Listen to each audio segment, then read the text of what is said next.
जेठानी के गांव के स्टाइल वर्सेस देवरानी के शहर के स्टाइल में रसोई। मिट्टी की सुंदर रसोई जिसके दीवारों पर सुंदर फूल बने हुए हैं। सामने सुंदर 2 मुंह का चूल्हा है। अलमारी पर सुंदर मिट्टी के बर्तन और पीतल के बर्तन रखे हुए हैं। चूल्हे के सामने एक सुंदर कालीन बिछी है जिस पर पूजा बैठकर खाना पका रही है। सुनिए जी, आजकल सपने में माँ जी बहुत आती है। पता नहीं माँ जी की सेहत ठीक है कि नहीं। अरे ये क्या बात हुई? अगर माँ तुम्हारे सपने में आ रही है तो इसका मतलब ये थोड़ी ना हुआ कि माँ बीमार है। नहीं, मेरे कहने का मतलब वो नहीं था, लेकिन ऐसा होता है ना कि जब कोई सपने में आता है तो वो इंसान थोड़ा बहुत परेशान होता है या वो हमारे बारे में ही सोच रहा होता है। हाँ, हो सकता है माँ को तुम्हारी याद आ रही हो। हाँ, खैर देवरानी जी तो उनका अच्छे से ध्यान रखती ही होंगी। ओह गॉड, अच्छा वो मैंने ये ऑनलाइन प्रिजर्वेटिव आलू के पराठे बना दिए थे। अब फटाफट उन्हें तवे पर गर्म करके सबको खिला देती हूँ। अब पैकेट से कच्चे पराठे निकालकर नव्या तवे पर सेकती है और फिर टोमेटो सॉस के साथ घर के लोगों को सर्व करती है। सुभाष पराठे का जैसा ही पहला निवाला अपने मुंह में लेता है। अरे बहू, ये कैसे आलू के पराठे बनाए हैं तुमने? इसके अंदर से तो प्लास्टिक की बदबू आ रही है। हाँ, और इसके अंदर भरा हुआ आलू भी खराब हो चुका है। बदबू आ रही है इसके अंदर से। अरे खड़ी क्या हो नव्या, कुछ बोलो भी। ये कैसा पराठा बनाया तुमने? सच में ये पराठे बहुत बेकार है। भाभी, आपने क्या इसे बाहर से मंगवाया है? अरे वाह, तुम तो बड़ी समझदार हो। हाँ, मैंने ये आलू के पराठे बाहर से ही मंगवाया है। आजकल ऑनलाइन पराठे, समोसे, चाउमीन सब आ जाता है, जिसे बस हल्की फ्लेम पर गर्म करना होता है। अरे बहू, ऑनलाइन पराठे मंगवाने से पहले एक बार पूछ भी लेती। तुम्हें पता नहीं क्या कि पैकेट की चीज कितने दिनों पुरानी होती है? और क्या, इससे तो हमारी सेहत भी खराब हो सकती है। अरे कुछ नहीं होगा, आजकल सब अपना समय बचाने के लिए यही करते हैं। और रसोई में देखिए, गर्मी कितनी ज्यादा हो रही है। मैं इतनी गर्मी में आप लोगों के लिए रसोई में खड़ी होकर कुछ नहीं बना सकती। अब ये सुनकर घर वाले मुंह बनाकर उसी आलू के पराठे को खाते हैं और अपने अपने काम में व्यस्त हो जाते हैं। अब अगले दिन, नव्या, मेरे लिए घर का बना टिफिन पैक कर दो। बाहर का खाना खाकर मैं बोर हो गया हूँ। हाँ भाभी, आप कभी हमें लंच बॉक्स नहीं देती हो। चलो मेरा भी लंच पैक कर दो। अब नव्या ये सुनकर बड़ी परेशान हो जाती है। क्या इतनी गर्मी में मैं आप लोगों का टिफिन पैक करूं? तभी वहां आती है गायत्री। ये सब कुछ सुनकर, इतना परेशान क्यों हो रही हो बहू? तुम्हारी रसोई में सारी फैसिलिटीज हैं। रोटी मेकर है, डिश वॉशर है, मसाला पीसने के लिए मिक्सर है, माइक्रोवेव है और रसोई में चिमनी भी लगा हुआ है जिससे सारी गर्माहट बाहर निकल जाती है। इतनी फैसिलिटी और इतनी स्टाइलिश रसोई होने के बाद भी तुम खाना बनाने से पीछे भागती हो। जाओ फटाफट सबका टिफिन पैक करो। अब मुंह बनाकर नव्या रसोई में आती है। मुझसे नहीं बनने वाला इन लोगों का लंच बॉक्स। एक काम करती हूँ, फ्रिज में ब्रेड पड़ा हुआ है, उसी के अंदर चीज और कुछ वेजिटेबल्स डाल के माइक्रोवेव में ब्रेड पिज्जा बना देती हूँ। अब जल्दी फ्री होने के चक्कर में नव्या फ्रिज से ब्रेड निकालती है। उसके ऊपर कुछ वेजिटेबल्स, मेयोनीज और चीज डालकर उसे माइक्रोवेव में रखकर माइक्रोवेव ऑन कर देती है और कुछ देर बाद चीज ब्रेड पिज्जा बनाकर अपनी ननद और अपने पति के टिफिन में डाल देती है। दोनों ही टिफिन लेकर ऑफिस और कॉलेज के लिए चले जाते हैं। दूसरी तरफ नव्या, मम्मी जी, सारा काम तो हो गया है और मैंने रसोई में सफोला ओट्स मंगा कर रख दिया है। आप अपने लिए दोपहर में सफोला ओट्स बनाकर खा लीजिएगा। मैं अपने दोस्तों के साथ एक छोटी सी पार्टी में जा रही हूँ। इतना कहकर नव्या वहां से चली जाती है और फिर अपने दोस्तों के साथ पार्टी एंजॉय करती है। अब दोपहर 2 बजे जब गायत्री रसोई में आती है तो रसोई चारों तरफ से गंदी होती है। डस्टबिन में कूड़ा पड़ा होता है, सिंक में जूठे बर्तन होते हैं और स्लैब के कोनों में कॉकरोच चल रहे होते हैं। हे भगवान, इतनी स्टाइलिश रसोई की ऐसी तैसी कर रखी है मेरी बहू ने। है ये रसोई? छी, मैं नहीं पका सकती यहाँ कुछ भी अपने लिए। मुझे घिन आ रही है। इतना कहकर गायत्री अपने कमरे में भूखे पेट ही सो जाती है। दूसरी तरफ कॉलेज में जब निशा अपना लंच बॉक्स खोलती है तो, अरे निशा, तुम ये कैसा ब्रेड पिज्जा लेकर आई हो? इसके अंदर से तो बदबू आ रही है। शायद इसमें इस्तेमाल की गई सब्जियां खराब है। हे भगवान, लगता है मेरी भाभी ने पिज्जा बनाते टाइम सब्जियों को देखा नहीं कि वो सब्जी ठीक भी है कि नहीं। तुम ठीक कह रही हो आकृति, ये पिज्जा खाने लायक नहीं है। दूसरी तरफ अंकित जब अपने दोस्तों के साथ अपना लंच बॉक्स खोलता है तो, अरे भाई, कितने साल पुरानी चीज पिज्जा लेकर आया है तू? अरे इसके अंदर से तो बदबू आ रही है। और क्या ये सब खाने की अभी तेरी उम्र है? अरे क्या करूं यार, मेरी पत्नी को मैंने कितनी फैसिलिटीज दे रखी है, इतनी स्टाइलिश रसोई बनवा रखी है, लेकिन उसके बाद भी वो मन लगाकर खाना नहीं बनाती। दूसरी तरफ खेत में फसल की कटाई करते हुए पूजा का पति जब अपना टिफिन खोलता है तो उसके अंदर लहसुन की चटनी, सरसों का साग, मिक्स वेज, गेहूं की रोटी, बाजरे की रोटी और ठंडी ठंडी लस्सी होती है, जिसे देखकर बाकी किसान कहते हैं, हार्दिक भाई तुम्हारी तो मौज है। तुम्हारी पत्नी तुम्हारे खान पान और तुम्हारी सेहत का पूरा ध्यान रखती है। तुम्हारे तो टिफिन खुलते ही खाने की खुशबू खेत के चारों तरफ फैलने लगती है भाई। जी शुक्रिया हार्दिक भाई। थोड़ा बहुत हम भी चख लें क्या भाभी के हाथ का खाना? अरे अरे क्यों नहीं क्यों नहीं, आओ बैठो ना। अब हार्दिक अपने अन्य किसान दोस्तों के साथ बैठकर खेत में ही लंच करता है। वहीं पूजा दोपहर में अपनी बेटी के लिए दाल, चावल और पकौड़े तल रही होती है, जिसकी खुशबू गांव की कलावती के नाक में जाती है और वो खुशबू को सूंघकर पूजा की रसोई में आती है।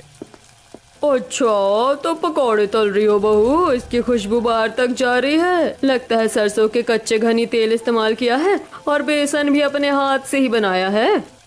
मम्मी मम्मी बहुत तेज भूख लग रही है, जल्दी से दाल चावल पकौड़े खाने को दो ना। हाँ अभी देती हूँ बेटी। अब पूजा फटाफट अपनी बेटी को प्लेट में दाल, चावल, आलू गोभी के पकौड़े निकाल कर देती है। हाँ चाची, मैं सरसों के कच्चे घनी तेल का ही इस्तेमाल करती हूँ और बेसन भी मैंने खुद अपने घर में तैयार किया है। ये आटे की चक्की देख रही है, इसी चक्की में मैं भुने हुए चने डालती हूँ और उसे अच्छे से पीसकर बेसन तैयार कर लेती हूँ। अरे वाह, बड़ी मेहनती हो बहू तुम तो। अच्छा सुनो, 2-3 पकौड़े मुझे भी दे दो, मैंने कड़ी बनाई है, कड़ी चावल के साथ तुम्हारे पकौड़े खाकर मजा आ जाएगा। अब पूजा गर्मा गर्म पकौड़े कलावती को भी निकाल कर देती है। अब इस तरह एक दिन गायत्री के घर में पड़ोस की शकुंतला और बसंती आती हैं। अरे शकुंतला, बसंती, तुम दोनों यहाँ बड़े दिनों बाद फुर्सत मिली तुम्हें मेरे घर आने की। हाँ याद आ रही थी तेरी, तो तुमसे मिलने आ गए। अच्छा आओ बैठो। बहू जाओ, सबके लिए कुछ खाने पीने का बना लो, बहुत दिनों बाद ये लोग आए हैं, लंच तो करके ही जाएंगे। ठीक है मम्मी जी, मैं कुछ बनाकर लेकर आती हूँ। अब नव्या रसोई में आती है, जहाँ रसोई चारों तरफ से गंदी होती है। हे भगवान, इन मेहमानों को भी अभी आना था क्या? अब इनके चक्कर में मुझे रसोई भी साफ करनी पड़ेगी। नहीं, मैं रसोई वगैरह साफ नहीं कर रही, मुझे दोपहर की नींद भी लेनी है। एक काम करती हूँ। अब नव्या फ्रिज खोलती है। फ्रिज में प्लास्टिक के बैग में मसाले की ग्रेवी का बर्फ जमा हुआ होता है। नव्या उसे बाहर निकाल लेती है और फिर कुछ हरी सब्जियां काटने के बाद नव्या मसाले की ग्रेवी जो बर्फ समान है उसे तोड़ तोड़कर कढ़ाई में डालने लगती है। अच्छा हुआ मैंने 1 हफ्ते पहले अदरक, लहसुन, टमाटर और खड़े मसाले का पेस्ट तैयार करके उसे फ्रिज में रख दिया था। अब इन्हीं मसालों से मैं कढ़ाई में थोड़ा सा भूनकर सब्जी बना लूंगी। अब इस तरह नव्या सब्जी बनाती है और दूसरी तरफ वह रोटी मेकर से रोटी बनाने लगती है कि तभी रोटी मेकर फट से आवाज करती है। ओह गॉड, इस रोटी मेकर को भी अभी खराब होना था। चलो, जितनी रोटी बनी है एक काम करती हूँ, फ्रिज में रात के चावल रखे हैं, उन्हें ही गर्म कर देती हूँ।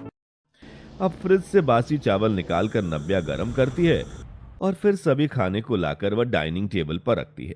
सभी लोग खाना खाते ही खाने को उगल देते हैं। गायत्री, ये कैसा खाना बनाया तेरी बहू ने? सब्जी के मसाले तो कच्चे हैं और चावल पे बदबू मार रहा है, रोटी भी ठीक से पकी नहीं है। सच में तेरी बहू ये कैसा खाना रखकर चली गई है हमारे आगे? वैसे तो वो बड़ा मोहल्ले में कहती फिरती है उसकी रसोई स्टाइलिश है, स्टाइलिश रसोई में ये घटिया खाना बनाया है तेरी बहू ने। लगता है उसकी बहू झूठ बोलती है। चलो जरा देख कर आते हैं। अब सभी रसोई में आते हैं, जहाँ नव्या फ्रिज में 1 हफ्ते पुराने मसाले की ग्रेवी को रख रही होती है।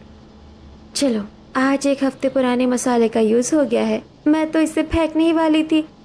बाप रे गायत्री, तेरी बहू ने हमें 1 हफ्ते पुराने मसाले से सब्जी बनाकर खिलाया है।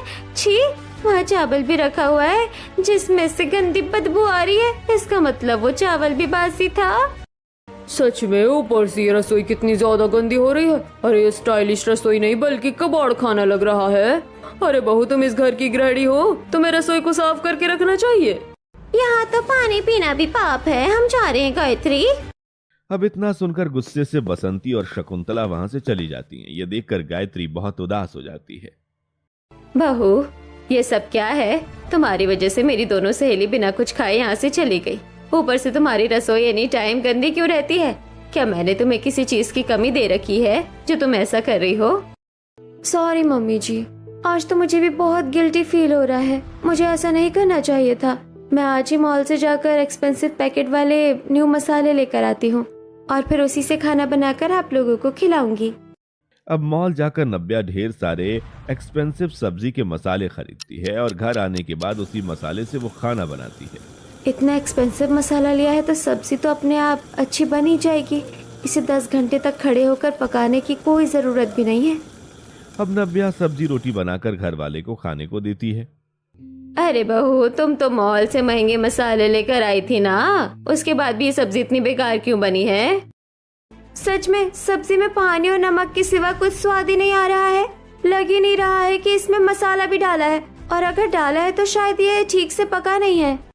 पता नहीं हमारी बहू हमें कब अच्छा खाना बनाकर खिलाएगी। ओह प्लीज, इतना भी बुरा नहीं बनाया खाना, मुझे तो ठीक लग रहा है। अब अगले दिन सुबह नव्या नाश्ते में सबको नूडल्स, मोमोज, सैंडविच जैसी चीज बनाकर खाने को देती है। बहू ये क्या है? 60 साल की उम्र में मैं चाउमीन और मोमोज खाऊंगा? पापा जी, आज लेट उठी थी इसलिए कुछ बना नहीं पाई। पर भाभी, चाइनीज फूड मैं खा सकती हूँ, भैया खा सकते हैं, लेकिन मम्मी पापा थोड़ी ना खा सकते हैं। आपको थोड़ा तो सोचना चाहिए। अब इसी तरह कुछ हफ्ते गुजरते हैं और एक दिन बालकनी में गायत्री अपने पति के साथ बैठकर शाम की चाय पी रही होती है। सुनिए जी, मुझे अपनी बड़ी बहू की बहुत याद आ रही है। वो कितने अच्छे पकवान बनाती थी। हाँ, ये तो तुम ठीक ही कह रही हो। बड़ी बहू के हाथ के खाने की तो बात ही कुछ और है। उसके हाथों में जादू है, जादू। सुभाष इतना कहता है तभी गांव से पूजा का कॉल आता है। गायत्री फोन उठाती है। हेलो बहू, तेरी तो बड़ी लंबी उम्र होगी। तुझे पता है मैं भी तेरे बारे में बातें कर रही थी। और बता, कैसी है तू? माँ जी, मैं बिल्कुल ठीक हूँ, और मैंने इसलिए फोन किया था कि बच्चों की गर्मियों की छुट्टी पड़ रही है, तो मैं 1 से 2 हफ्ते के लिए गांव से शहर आ रही हूँ। सच में तुमने तो ये बात बताकर मेरा दिल खुश कर दिया। चलो फटाफट आजा, मैं तेरा बेसब्री से इंतजार कर रही हूँ। चलो फोन रखती हूँ।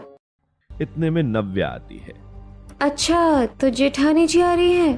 पापा जी, आपको ऐसा नहीं लगता कि जेठानी जी के नाम से मम्मी जी कुछ ज्यादा ही खुश हो रही हैं? बहू, तुम्हारी जेठानी है ही इतनी अच्छी कि उसके नाम से घर का हर सदस्य खुश हो जाता है। ये सुनकर नव्या चिढ़ जाती है और पैर पटकती हुई वहां से चली जाती है। दूसरी तरफ पूजा अपने पति से, सुनिए जी, हम गांव से शहर जा रहे हैं। मैं जानती हूँ कि आपको शहर का खाना तो पसंद आएगा नहीं, इसलिए मैं गांव से ही दाल चावल और अपने हाथ के बने हुए सभी देसी मसाले और अपने आंगन में उगी सभी हरी भरी सब्जियां लेकर जाऊंगी। और सोच रही हूँ ये सिलबट्टा भी लेकर जाऊं। माँ जी को सिलबट्टे की चटनी बहुत पसंद है। अरे तुम पागल हो क्या? इतना सारा सामान उठाकर ले जाओगी? जानती हो बैग कितना ज्यादा भारी हो जाएगा। और वहाँ तुम्हारी देवरानी की रसोई तो है ही। सुना है उसकी रसोई काफी स्टाइलिश है। अरे रहने दीजिए, उनकी रसोई का खाना तो माँ जी खाती ही है, लेकिन गांव के रसोई के सामानों से जब मैं वहाँ सबको खाना बनाकर खिलाऊंगी ना, तो वो सब खुश हो जाएंगे। और हाँ, बैग भारी हुआ ना तो हम कूली कर लेंगे। मम्मी मम्मी, बहुत मजा आएगा ना शहर जाकर? हाँ बेटी, बहुत मजा आएगा। अब पूजा बड़े से बैग और थैले में चावल, दाल और अपने देशी मसाले के डब्बे, हरी भरी सब्जियां और सिलबट्टा बैग में भरकर पैक कर लेती है। अब अगले दिन पूजा ट्रेन से अपने परिवार के साथ गांव से शहर आ रही होती है। अब शहर पहुंचते ही एक कूली के माथे पर पूजा अपना सारा सामान रख देती है। अरे बाप रे, सामान तो बहुत भारी लग रहा है मैडम आपका। लगता है गांव से पहली बार शहर आई हो। अब शहर में ही बसने का इरादा है? अरे नहीं भैया, ऐसा कुछ नहीं है। गांव से शहर तो मैं अपने परिवार से मिलने आई हूँ बस, और उन सब के लिए कुछ न कुछ लेकर आई हूँ, इसलिए बैग थोड़ा भारी है। अब टैक्सी करके पूजा अपने शहर के घर में आती है, जहाँ सभी के चेहरे पर मुस्कुराहट होती है, लेकिन नव्या थोड़ी चिड़ी होती है। वहीं पूजा और उसका पति सभी के पैर छूकर आशीर्वाद लेते हैं। वहीं उसकी बेटी, प्रणाम दादी जी, प्रणाम दादाजी, प्रणाम चाचा जी, प्रणाम चाची जी। अरे बस बस बेटा, आओ अंदर आओ। चलो तुम सब हाथ मुंह धोकर कपड़े बदल लो। छोटी बहू जाओ, सबके लिए कुछ खाने का बना लो। सब बहुत दूर से आए हैं, भूख लग रही होगी। अब नव्या रसोई में आकर खाना बनाने की बजाय सबके लिए चाउमीन, मोमोज, नूडल्स बनाकर तैयार करती है और वही चाइनीज फास्ट फूड घर के सदस्यों को डाइनिंग टेबल पर खाने को देती है, जिसे देखकर नव्या का जेठ कहता है, अरे ये सब क्या है? माँ घर में दाल चावल रोटी सब्जी साग पापड़ नहीं थे क्या बनाने के लिए? मैं भी ये सब नहीं खाती हूँ दादी जी, मुझे तो घर का खाना ही पसंद है। माँ कहती है ये सब सेहत के लिए ठीक नहीं होता। भाभी आज तो कुछ अच्छा बना लेती, बड़ी भाभी इतने दिनों बाद गांव से शहर आई है। बहू ये सब क्या है? तुम्हें खाना बनाने को कहा था और तुम ये चाउमीन मोमोज बना कर ले आई हो। अरे मम्मी जी, मुझे लगा ये लोग गांव से आए हैं, इन्होंने कभी ये चाइनीज बर्गर पिज्जा मोमोज तो खाया नहीं होगा, इसलिए मैंने सोचा कि मैं यही बना दूं इन लोगों के लिए। सॉरी, अगर आप लोगों को अच्छा नहीं लगा तो मैं रात को कुछ अच्छा बना दूंगी। ठीक है देवरानी जी, सुनिए जी, जो बना है वही खा लीजिए, रात को कुछ अच्छा खा लेंगे। अब सभी लोग मुंह बनाकर वही बर्गर, चाउमीन, पिज्जा खाते हैं। अब रात को पूजा गांव से लाए सभी सामान का थैला लेकर खुद रसोई में रात का खाना बनाने पहुंचती है, लेकिन रसोई चारों तरफ से गंदी और बदबूदार देखकर उसकी हालत खराब हो जाती है। बाप रे, देवरानी जी की रसोई देखने में तो काफी स्टाइलिश है, यहाँ महंगी महंगी मशीनें भी है, लेकिन साफ सफाई तो जरा भी नहीं है। डस्टबिन से बदबू, सिंक में झूठे बर्तन, फर्श पर चिकनाई, वही गैस पर भी चिकनाई चारों ओर फैली हुई है। देवरानी जी रसोई साफ नहीं करती क्या? अब पूजा खुद ही सबसे पहले रसोई में झाड़ू लगाती है, फिर जूठे बर्तन धोती है और फिर स्लैब से लेकर रसोई के फर्श तक को पोछे से अच्छे से पोंछती है। अब सफाई होने के बाद पूजा अपने थैले से कदीमा, पालक, बथुआ, मक्के का आटा, अरहर की दाल, चावल, सिलबट्टा निकालती है। एक बार देखती हूँ देवरानी जी के रसोई में कौन कौन सी दाल है। अब पूजा जैसे ही दाल का डब्बा खोलती है, उसके अंदर कीड़े चल रहे होते हैं। डर के मारे पूजा उस दाल के डब्बे को डस्टबिन में फेंकती है। बाप रे, देवरानी जी खाना नहीं बनाती है क्या? उन्होंने उस दाल के डिब्बे को सालों से खोला ही नहीं है। अच्छा है मैं गांव से राशन लेके आई हूँ। अब पूजा कदीमा, बथुआ, पालक जैसे सब्जियों को अच्छे से छांट कर काटती है, उसे धोती है और फिर सिलबट्टे पर मसाला पीसने लगती है। तभी वहाँ पर उसकी सास आ जाती है। अरे बहू, तुम ये सब कुछ गांव से लेकर आई हो क्या? क्योंकि मेरी रसोई में तो ये देसी सिलबट्टा था ही नहीं। माँ जी, मैं ये सब कुछ गांव से लेकर आई हूँ। आज मैं आपको शहरी रसोई में ही गांव के स्टाइल में खाना बनाकर खिलाऊंगी। ये सुनकर गायत्री खुश हो जाती है और वहाँ से चली जाती है। अब पूजा जैसे ही कढ़ाई में गांव के देसी मसाले का छौंका लगाती है, मसाले की भीनी भीनी खुशबू रसोई से बाहर जाने लगती है, जिसे सूंघकर पड़ोस की बसंती फौरन गायत्री के घर में आती है। अरे गायत्री, तेरी रसोई से तो कभी खाने की खुशबू नहीं आई। जहाँ तक मुझे पता है तेरी बहू तो खाना बनाती भी नहीं थी। आज ये खाने की भीनी भीनी खुशबू तेरी रसोई से आ कैसे रही है? तेरी छोटी बहू खाना बनाना सीख गई है क्या? बिल्कुल नहीं, ये सब उसके बस की बात नहीं है। दरअसल इस खुशबू की वजह मेरी बड़ी बहू है जो गांव से आई है। आज वही रसोई में खाना बना रही है। बैठो, तुम भी रात का खाना खाकर जाना। अब कुछ देर बाद पूजा अपने हाथ से डाइनिंग टेबल पर बथुए की दाल, कदीमे की सब्जी, तोड़ी की सब्जी, फ्राई दाल चावल, मक्के की रोटी और गेहूं के आटे की रोटी बनाकर डाइनिंग टेबल पर रखती है। 2 से 3 तरह की चटनी भी खाने में शामिल होती है। बाप रे, खाने के इतने सारे आइटम, आज तो मजा आ जाएगा। बड़ी भाभी, सच में इतना सारा खाना एक साथ मैंने कभी नहीं खाया। ऊपर से इस खाने की खुशबू तो मेरा मन ललचा रही है। नव्या भाभी से तुम भी ऐसा खाना बनाना सीख लो ना। ये सुनकर नव्या चिढ़ जाती है। अब सभी लोग खुशी से खाना खाने लगते हैं। बहू, बड़ा अच्छा लगा तुम्हारे हाथ का खाना खाकर। सोच में तुम्हारी छोटी बहू से तो लाख गुना अच्छा खाना तुम्हारी गांव की बहू बनाती है। मजा आ गया खाना खाकर, आज तो बहुत अच्छी नींद आएगी। सच में जेठानी जी ने खाना तो अच्छा बनाया है, लेकिन मैं इनकी तारीफ नहीं करूंगी। अब इसी तरह कुछ हफ्ते गुजरते हैं और एक दिन नव्या घर के बाहर ओखली में मोटा धनिया, सूखी मिर्ची कूट रही होती है। तभी पड़ोस की सुमित्रा और बसंती वहां आती हैं। अरे, तुम तो गायत्री की गांव की बहू हो ना? अरे हाँ, ये गायत्री की बड़ी बहू है जो गांव से आई है। लेकिन बहू, तुम ये क्या कर रही हो? ये मसाले क्यों कूट रही हो? इतने में वहां गायत्री आ जाती है। जी, वो मुझे शहर के मसाले पसंद नहीं है। मैं गांव से सूखे मसाले लेकर आई थी, अब उन्हें ही कूट कर तैयार कर रही हूँ ताकि अपनी सास को देसी मसाले से खाना बनाकर खिला सकूं। बाप रे, कितनी परवाह करती है गायत्री तुम्हारी बहू तुम्हारे खान पान का। यही सोच अगर तुम्हारी छोटी बहू में भी होती तो कितना अच्छा होता, लेकिन वो तो कामचोर है। सही कहा। वैसे बहू थोड़ा सा मसाला मुझे भी दे देना, मैं भी आज देसी मसाले से ही खाना बनाऊंगी। अब बालकनी में खड़ी नव्या ये सब कुछ सुन रही होती है। हे भगवान, लगता है मेरी जेठानी खुद तो यहाँ आई ही है, साथ ही अपनी देहाती रसोई भी उठा कर ले आई है।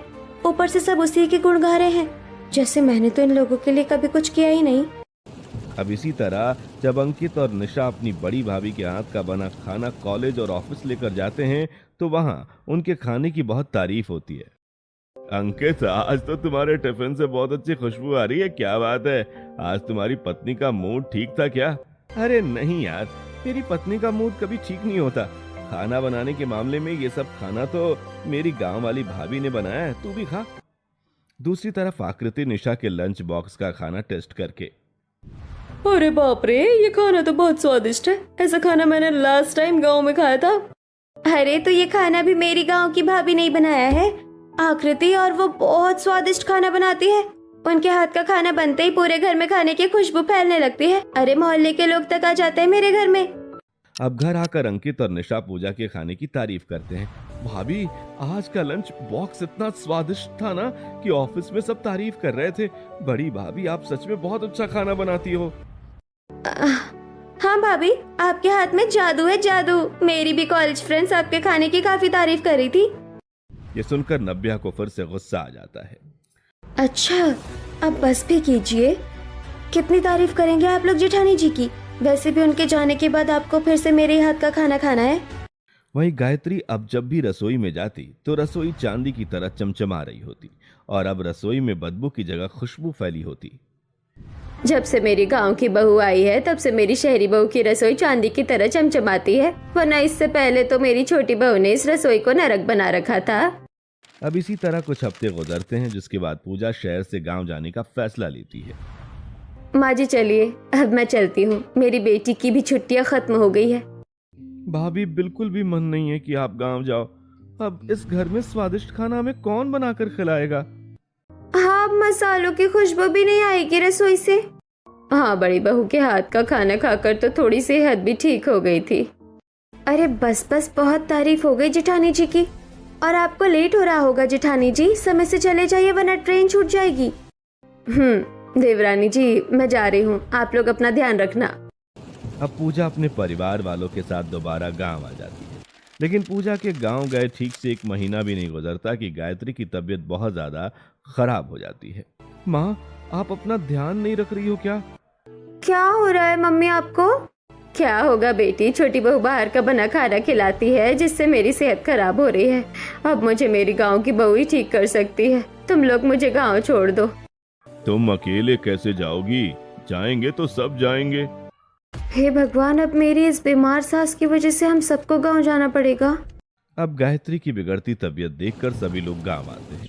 घर के दरवाजे पर परिवार वालों को देखकर पूजा, अरे आप लोग आइए ना, अंदर आइए। पड़ोसी यह देखकर, बहू, तो ये है तुम्हारे सास ससुर और देवरानी। आप लोगों की बहुत तारीफ करती है पूजा। चलो अच्छा है, अब अपनी सास ससुर की सेवा करो। जी बिल्कुल माँ जी, चलिए। अब पूजा सबको रसोई में लेकर आती है और सबको चटाई पर बिठाकर मटके से ठंडा ठंडा पानी निकाल कर देती है। माँ, क्या हुआ? आपकी तबीयत ठीक नहीं है क्या? हाँ, तबीयत ठीक नहीं थी, इसलिए अपने गांव की बहू के पास आई हूँ। अब यही मुझे ठीक करेगी। छोटी बहू को तो मेरी चिंता है नहीं। हाँ माँ जी, यहाँ के हवा पानी में रहकर आपकी तबीयत जल्द ही ठीक हो जाएगी। ऐसा क्या है यहाँ के हवा पानी में? मुझे तो चारों तरफ गोबर की बदबू आ रही है। और ये पानी मिनरल वाटर नहीं है क्या? नव्या, ये गांव है, यहाँ जो मिल रहा है चुपचाप पी लो। अब कुछ देर बाद पूजा अपने घर के आंगन में आती है, जहाँ पर कुछ हरी भरी सब्जियां उगी होती हैं। अब पूजा सब्जियां तोड़ती है। अरे ये क्या जेठानी जी, आप अपने हाथों को मिट्टी में डालकर सब्जियां तोड़ रही हो?